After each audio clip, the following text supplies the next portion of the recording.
Hey guys, I'm your boy Nick with Pick 'em Man. Today we're gonna be talking about UFC Vegas 80, the full card. We're gonna do a full card betting breakdown. Let's get right into it, guys. First up on the card we have Montella de la Rosa taking on JJ Aldrich. And I did pick JJ Aldrich first because I thought he was gonna have a striking edge. And after going back and watching her fights, I realized he gets taken down way too much. And taking on a wrestler in this matchup like De La Rosa, who's got the physical strength to take her down over and over. If Nali Yang can take her down in the first round, I think De La Rosa can take her down. Nali Yang has a problem where she does good in the first round, then she falls off a cliff and gets finished in the second round. That's why JJ Aldrich was able to finish her in the second round. I think I'm gonna flip my pick here. I think I'm gonna go with De La Rosa here. I think she's very motivated to get this win here, and I think this fight's gonna go to decision. I don't see either one of these girls getting the finish in this fight, and I'm gonna take De La Rosa here. I don't have any bets on this fight yet, but I do like the over 2.5 rounds. I'm pretty sure it's gonna be juiced when the props do come out, or you can also go with the fight goes to decision as a parlay piece maybe if you want. But I'm probably just gonna stay away from this fight. I don't trust any fight where JJ Aldrich is fighting in. So the pick is De La Rosa by decision. I think she's gonna outgrapple her, win the minutes and in the round, win enough minutes in the round to get a decision win. De La Rosa by unanimous decision. Alright guys, next up we have Nate Maness taking on Mateus Mendonça. And Nate Maness is a good striker, good kickboxer. He doesn't throw a lot of kicks, but he does throw a lot of hands. I mean, he's got good boxing in the pocket. But he's on a 2-5 losing streak right now. He lost to Umar Nurmagomedov. No shame to that. No shame losing to Umar Nurmagomedov by decision. But then he got finished in his last fight in the first round. So that's what worries me about him, because Mateus, he comes out firing. This dude comes out like swinging in the first round, and I think he can maybe get it done in the first round. But if this fight gets longer, if this fight drags on, I think Nate Maness has a chance to win this fight the longer this fight goes, because Mateus Mendonça, he's very explosive in the first round, but then the longer the fight goes, he just kind of doesn't know what to do, like when he can't get his opponents out of there. I'm still gonna go with Mateus Mendonça. I think I like the shooter box. Diogo Lima guys, I always like to pick them, but Nate Maness is live as a plus 200 dog. These lines are just way out of control. If you like Mendonça, I think you're better off playing him in the first round. That's how Nate Maness mostly loses. He loses in the first round. He can get overwhelmed. I think Mendonça can overwhelm him. So if you can get a good plus number, plus 300 or over on Mendonça by first round, I think that's worth playing. Or if you like Maness here, I think he can win the minutes in this fight and keep it on the feet and defend some takedowns. And Maness by decision, I think you can find like plus 400, plus 500. That's worth playing. I'm gonna play Nate Maness by decision if it's over plus 500 or plus 400. Anyways guys, the pick is still Mateus Mendonça. I think he's gonna maybe finish the fight, but I'm not confident at all. Alright guys, next up we have the girls fight. We have a Kanako Murata taking on Vanessa Demopoulos. Kanako Murata is coming in at minus 355. Vanessa Demopoulos is coming in at plus 280 underdog. Kanako Murata is pretty much a grappler. She likes wrestling. She's very strong girl. She can wrestle all day long. She's very tough also. Never looks for a way out. She never gives up on herself. She's coming back after 2 years off away from the game. Her opponent Vanessa has been extremely active, but she doesn't have enough power or anything to hurt Murata here. And even against Karolina Kowalkiewicz last time around for Vanessa Demopoulos, she was landing some strikes, but I mean, she does have good pressure. She's gonna walk forward and let her hands go. She has good volume, but she doesn't have any sting on her punches. She does have a good ground game. She's dangerous off her guard. She's very flexible. If Kanako Murata gets lazy with one of her takedowns and tries to lay on top of her, I think Demopoulos can definitely lock in a submission or something off her back. And the props that I like for this fight is over 2.5 rounds. If you guys think Kanako Murata wins, instead of playing her money line, I think you're better off taking the over 2.5. You're probably gonna get around the same number. Demopoulos is a very tough girl. I've never really seen her quit in fights. I think this fight goes to the decision. Murata by decision. I wonder what the number is there on a Murata by decision. Or if you like Vanessa, the underdog, I think her only chance to win this fight is by this submission. Maybe if Murata goes for a takedown and Demopoulos can lock in a submission. I think the submission for Vanessa Demopoulos is like plus 1,000, so maybe it's worth playing. But the pick is still Kanako Murata because of her grappling edge, because of her wrestling edge. She's gonna be the much stronger girl here. I think she's gonna have the strength advantage, so I'm gonna go with Murata. But there's no way I'm putting any money on this fight. Too many unknowns, and she's coming back after 2 years off. Alright guys, next up, in the next fight we have Johnny Munoz Jr. taking on Aoriqileng, the Mongolian murderer. Johnny Munoz Jr. coming off a loss to Daniel Willy Cat Santos.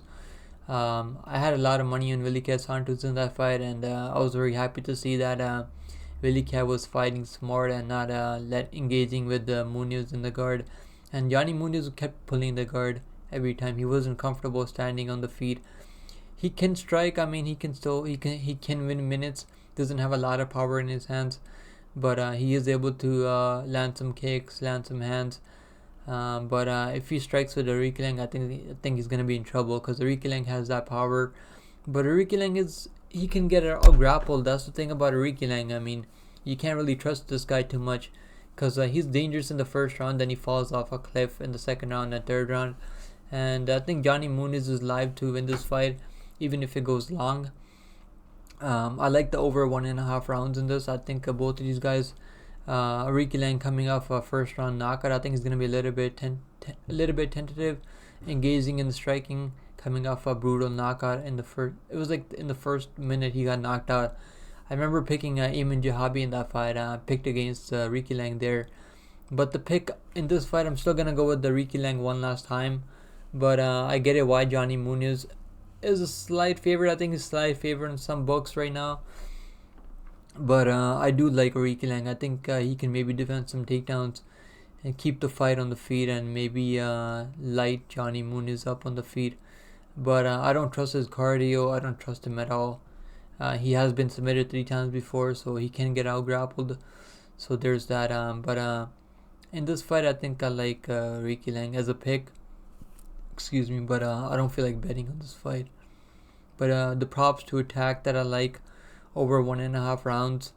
And if you like Aoriqileng by decision, he normally is able to land enough damage in the stand-up to sway the judges' scorecards. Or if you like Munoz Jr. here, Munoz Jr. by submission. Aoriqileng has been submitted 3 times before, so there's a likelihood chance that Munoz Jr. can snag up a submission. But I'm still gonna go with Aoriqileng as a pick. But Johnny Munoz is live in this fight. The odds are so close. That's why. Alright guys, next up on the card we have Karolina Kowalkiewicz taking on Diana Belbiţă. This is a strawweight matchup. Karolina Kowalkiewicz is on a 3-5 win streak right now. She's looking really good. Her last win was over Vanessa Demopoulos, who's also fighting on this card. She was able to defend the takedowns in that fight and double up in significant strikes over Vanessa Demopoulos. Now she's taking on Diana Belbiţă. Kowalkiewicz is a minus 166 favorite, and the comeback on Diana Belbiţă is plus 140. Dog, there's a 10-year age gap between these two girls, but Diana Belbiţă, I haven't really been impressed by her. She has some good grappling, but she never really uses it all that much. She doesn't seem to be the strongest girl He has bad fight IQ in mid fights, makes a lot of mistakes in mid fights. Even against Oliveira, that girl, she just didn't look all that good. She barely won that fight. She was controlling that fight. I mean, this is a close fight for sure. I do think Karolina Kowalkiewicz, her experience factor can be the X factor here. But this is a very close fight. Props to attack on this fight. I like the over 2.5 rounds as a parlay piece in this fight. I don't think either one of these girls are gonna finish the fight, and or fight goes to the distance. I like that as a bet too. If you can get that at like minus 250 or minus 300, you can add it to a parlay, long shot parlay or something. But I'm still gonna go with Karolina Kowalkiewicz to win by decision. But Belbiţă, if Kowalkiewicz takes her down and Belbiţă is able to sprawl, maybe get on top of Karolina Kowalkiewicz, she definitely has the grappling edge in this fight. Belbiţă is a good grappler and she's 10 years younger, so maybe that age could play a factor here. But I like what I see from Karolina Kowalkiewicz. She switched camps and she's looking really good right now. She's putting in good work, putting in good training, and on her Instagram she looks like she's really taking this fight really serious. And she knows this is her last go at 37 years old. She's not gonna get many more opportunities to make one last run in the UFC. I'm still gonna go with Karolina Kowalkiewicz to win by decision. I think it's gonna be unanimous decision. Alright guys, next up we have, I forgot to talk about Belbiţă by submission. Yeah, she can definitely lock in a submission if this fight goes to the ground. She's very dangerous off her back, but she hasn't really shown any finishing ability at this level, so I'm not too worried about that. That's why I'm still gonna go with Karolina Kowalkiewicz to win by unanimous decision. Alright guys, next up we have in the featherweight bout, we have Algeo coming in at minus 142, taking on Alexander Hernandez, the former lightweight fighter, coming in at plus 120. So we all know Alexander Hernandez is a really good striker, has good wrestling too, but he's moving down from 155 in this fight, for this fight I mean. And the last time he moved on, he took on Billy Quarantillo, who fights similar to Bill Algeo, but Billy Quarantillo has better striking than Bill Algeo, has more power I think, but Billy Quarantillo is just as durable as Bill Algeo is. Both of these guys are very durable, and they can definitely drag the fights longer. And that's what the problem for Hernandez is. When the fights get longer, he's not able to finish the fight early. It's like he just doesn't know what to do. He falls off a cliff. He just doesn't know what to do, how to deal with it. And his cardio is a big factor too. You can never trust Hernandez's cardio. I mean, he did fight a good game plan in his last fight at 155, but that was at lightweight, and he didn't have to cut weight to make featherweight. And I think at featherweight, his gas tank isn't going to be as good. I don't think he's going to be able to control Bill Algeo for 15 minutes. I think he's going to have success in the first round. I think this fight is good. This is a good fight to live bet on this fight. I do have a unit play, 1 unit on Bill Algeo moneyline. I got him at like minus 155 I think early. But his money line has come down. It went down to minus 135 this week. Last week I mean. So this fight is very close. I get it why so many people are on Alexander Hernandez, because he's got all the skills to win this fight. He can absolutely win this fight. I totally understand that fact. But I'm still gonna go with the more durable guy, the more tougher guy, the guy that has the more dog in him, Bill Algeo. I think he's gonna get the job done. I'm gonna say Bill Algeo by submission in the second round, maybe later in the second round submission. The props to attack for this fight, I like the over 1.5 rounds. I don't think Hernandez is gonna finish Algeo in the first round. If he finishes him, that's gonna be like, I don't see that happening, but that would really take him to that next level. But I don't think he's got what it takes to finish him this fast. Even Brito wasn't able to finish Bill Algeo, and Bill Algeo beat Brito, who's an absolute monster at 145. So Hernandez, I get it. He's a really good underdog here. The over 1.5 rounds, I really like that. Algeo by submission. That's why that's my official pick here. Bill Algeo by submission later in this fight. Or if you like Hernandez, I think Hernandez by decision. I don't see him finishing Algeo.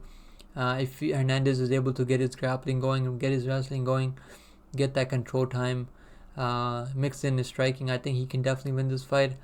I don't think he's gonna be able to finish Algeo if he uses his game plan.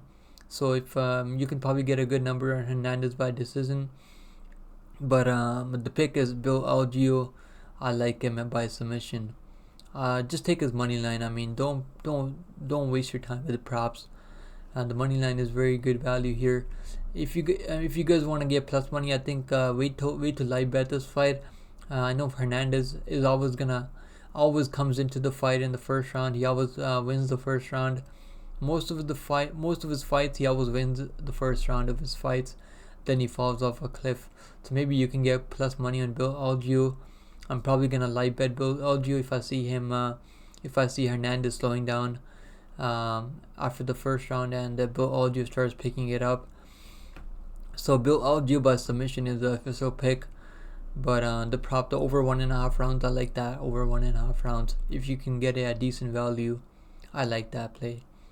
Alright guys, next up we have on the main card we have Philipe Lins taking on Ian Cutelaba. Philipe Lins is coming at plus 124 as underdog, taking on Ian Cutelaba at minus 148. This is going to be a light heavyweight matchup. Excuse me guys. So Philipe Lins used to be was a former heavyweight. He's moved down and he's on a 3-5 win streak right now. Over guys like Maxim Gershon, guys like what's the name, Shane Peru, who's not really in his prime anymore. I wasn't really impressed by Philipe Lins last time around.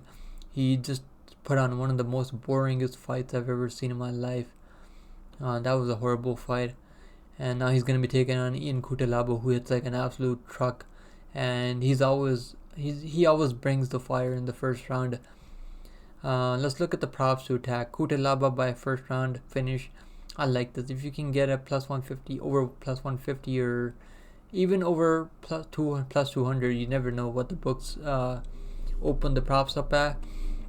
But I like Cutelaba by first round finish prop. Or if you like, you can add the under 2.5 rounds as a parlay piece.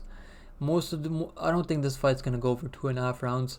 I think either one of these guys is gonna get finished. Cutelaba, we know if he's not able to finish the fight early, he's another guy that just falls off a cliff.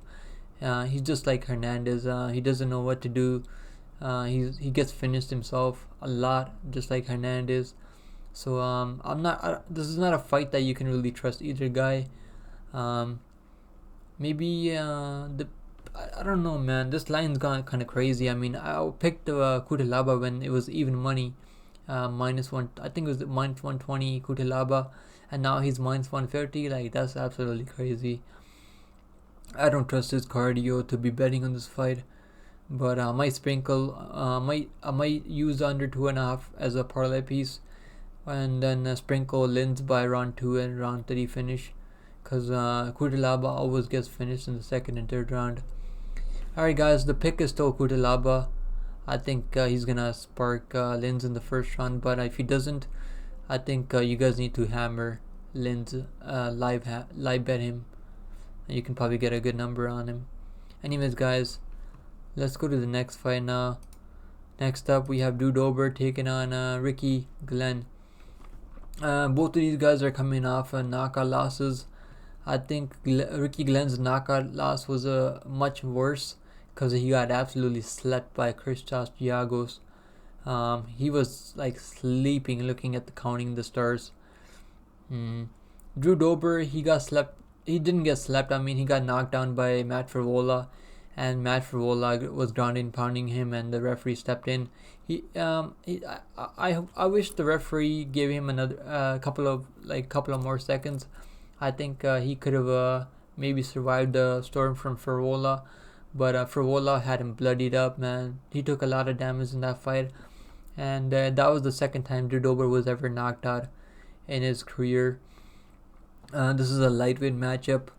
Props to attack. I like the Dober by knockout. I don't like his money line at minus 440.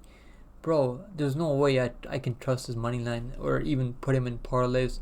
Good luck to you guys if you guys are putting him in parlays, because he should absolutely win this fight. But man, this line is absolutely crazy. There's no way I can trust this line. I would rather just play Dober by TKO if I want to play anything at all in this fight. Aoriqileng, I mean, he's taken some time off. I don't know, man. I just got a feeling that Dober is really gonna put him to sleep again. I like the under 1.5 rounds too. I think if you can get under 1.5 rounds at like minus 150, minus 200, I think it's worth playing.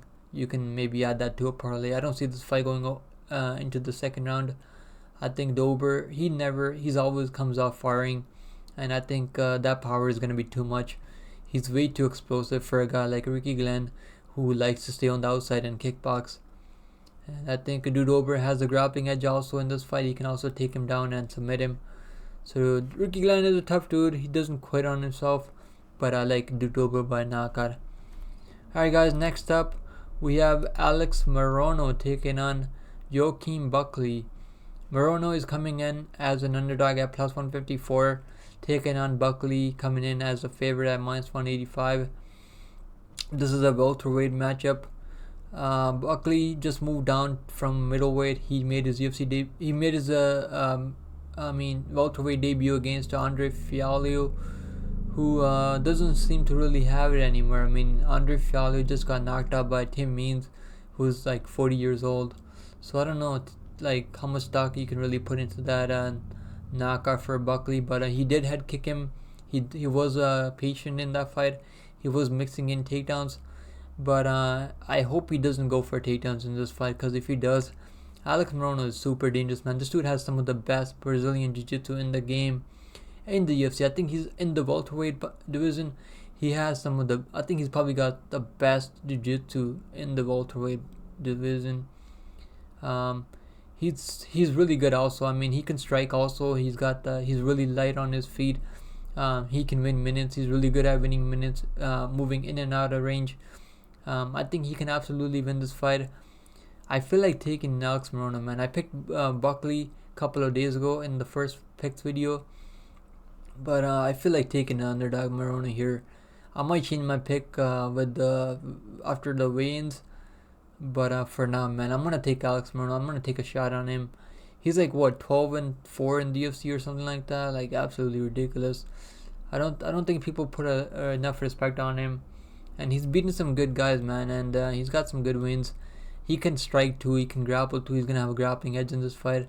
But Buckley is gonna be the more explosive guy, the more athletic guy, and he's probably gonna be the more. I think Morono is gonna be the more technical striker, but Buckley is the more the powerful striker.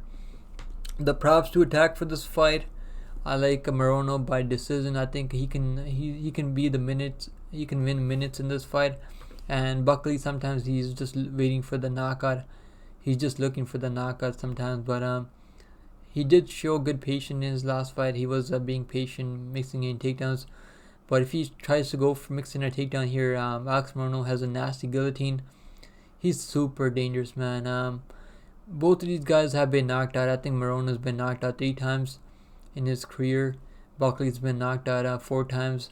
But I think most of Buckley's knockouts were at middleweight, so let's see how he's gonna do at welterweight against a good prospect like Morono. Excuse me.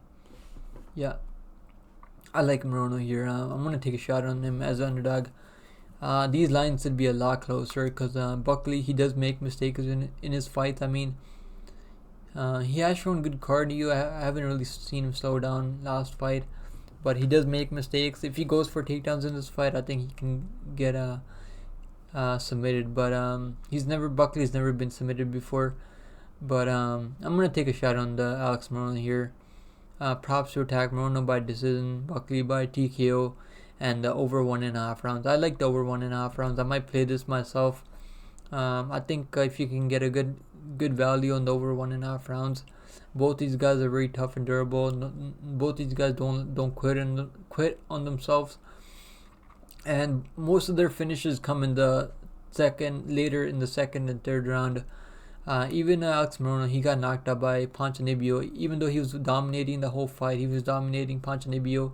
He took that fight on like 5 days notice too, so he did slow down in the third round. It's understandable because he took that fight on short notice, and Ponzinibbio cracked him with a nice over right hand, and Morono was sleeping, I think. But he's got a full camp for this fight. I think he's gonna be much more prepared. He knows what Buckley's strengths are. He's gonna have to avoid those kicks, stay clear off those counters. I'm gonna take Alex Morono. I might change my pick at the weigh-ins, but for now I'm gonna go with the underdog here, the Great White, the Great White to win by decision, I think. All right, guys. Next up, we have the co-main event of the evening, guys. Subscribe to the channel if you're new here. Like the video below. Like the video. Hit the like button below. Leave a comment below for the algorithm, guys. I appreciate all of you guys that watched this video. Thank you so much, guys. Let's get into the co-main event. Now we have Pyfer taking on Abdul Razak Alhassan. Pyfer is a good striker, good grappler too. He can grapple just as well. He's been competing in the grappling too on the side. He's had 2 or 3 fights in the UFC already. He's got a knockout win over Medevsky, and then he just knocked out GM3 in the first round. That was a good, impressive knockout in the first round. GM3 still is a pretty good fighter. GM3 went he had a split decision with Andrei Petroski, who a lot of people were really high on Petroski. So GM3 is not as bad as people make him out to be. So Pyfer knocking him out in the first round, still impressive. Even though we've seen GM3 get knocked out by guys like Khamzat Chimaev, but Khamzat Chimaev is a top 5 guy at middleweight now. But yeah, this fight's dangerous, man. I think obviously I'm picking Pyfer in this fight. He's gonna have the grappling edge in this fight. He's gonna have I think he's gonna be the little bit more technical striker, but he does leave openings, man. This Alhassan hits like a truck, but he's been slept a couple of times himself. So Pyfer cracks him. I think he can absolutely put him away. The props to attack for this fight, Pyfer by TKO. I think it's gonna be juiced because everyone's gonna be playing Pyfer by TKO. Maybe Pyfer by submission. I think he can maybe club and sub him. Under 2.5 rounds. I like this as a parlay piece. I don't think this fight's gonna go even over 1.5 rounds. Let's see what the under 1.5 rounds is, and maybe we can play that. Or if you like Alhassan, why not put him in a long shot parlay? Plus 350. That's crazy, man. These lines would be much closer. I put Pyfer in a parlay back when he was like a little bit over minus 300, but at minus 470, man, minus 500, like he hasn't proven that much. He hasn't proven himself that much that he should be this big of a price tag at almost minus 500. His line went all the way up to minus 575, so it's pretty crazy. I do think Pyfer should absolutely dominate Alhassan, but you never know, man. This is middleweight, and both these guys have very, very heavy hands. They throw bombs, and Pyfer does leave his chin open. He does keep his hands low sometimes when he's trying to trade in the pocket. So if Alhassan finds the opening, you can absolutely crack him and put him away. But still gonna take the body bags, Pyfer by TKO in the first round, I'm gonna say. Alright, guys, next up we have the main event of the evening, guys. We have Grant Dawson taking on Bobby King Green. This is gonna be a lightweight matchup. We know Grant Dawson is one of the best grapplers in the UFC right now at lightweight. I think even overall in the UFC roster, in the UFC whole roster, he's gonna be like the top 5 grapplers, best grapplers in the UFC right now. Bobby Green, we all know Bobby Green is a UFC veteran. He takes every fight. He doesn't say no to anyone. He's ready to take on all comers. But Bobby Green, I mean, he looks like he's lost a little bit step. The UFC is smart. I mean, they matched him up against Tony Ferguson, got him he finished Tony Ferguson, and now they're gonna use him to build Grant Dawson up here. Grant Dawson is minus 445, and it's deserved. He's proven himself. He's undefeated in the UFC, like 8-0. He's like 20-1 overall, which is absolutely insane, man. At 155 to be 20-1, that's like Islam Makhachev level. He's got that type of grappling, like Islam Makhachev level grappling, but he doesn't have the jiu-jitsu at that level yet. But I think he does have a lot of submission wins on his record. And we saw in Bobby Green, as soon as Islam Makhachev got on top of him, Bobby Green just didn't know what to do. He just pretty much turned into like a fish out of water. Bobby Green, I don't think he's ever been submitted before. He was TKO'd by Islam Makhachev. I think we could see something like that. Grant Dawson by TKO, ground and pound. Because Bobby Green, he does defend submissions pretty well. Maybe just take Grant Dawson, put him in a parlay. I think you're better off, because you never know. Maybe Bobby Green can survive 25 minutes, and Grant Dawson can just control him like he was controlling his last opponent. Grant Dawson, obviously Grant Dawson is my pick. The props to attack for this fight, Grant Dawson by finish. I think he's going to finish Bobby Green, but you're better off taking his money line and putting him in a parlay. Under 3.5 rounds, I think this fight might be finished in the first 2 rounds. Dawson as a parlay piece. Yeah, I love Dawson as a parlay piece. He absolutely deserves that price tag. I put him in a parlay at minus 400, I think, or minus 375. I put him in a parlay with Pyfer, and I also put him in a parlay with Tala, who's going to be fighting on Dana White Contender Series today. Alright guys, those are the picks. If you guys appreciate the content, please like the video below. Subscribe to the channel if you're new here. Join the Discord, guys. The Discord is absolutely free, and we have over 30 people in our community on Discord.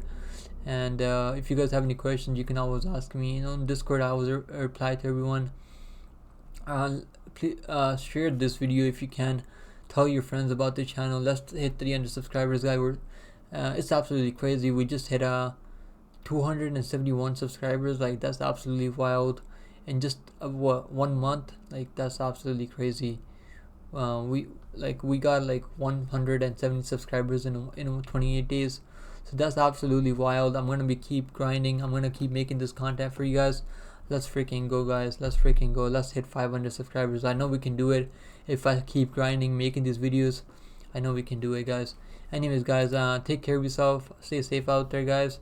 I'm gonna be going might be going live for the Dana White Contender Series card tonight. We have 4 pretty good fights tonight, so keep an eye out for that. I would love to watch some fights with you guys, talk to you guys about the MMA game. Anyways, guys, I'm gonna end this video here. This is already too long. Take care of yourself. If you guys enjoyed this video, please like the video below, leave a comment below for the algorithm. I appreciate you guys. Thank you so much, and stay safe out there, stay healthy out there, and take care of yourself, guys. Later.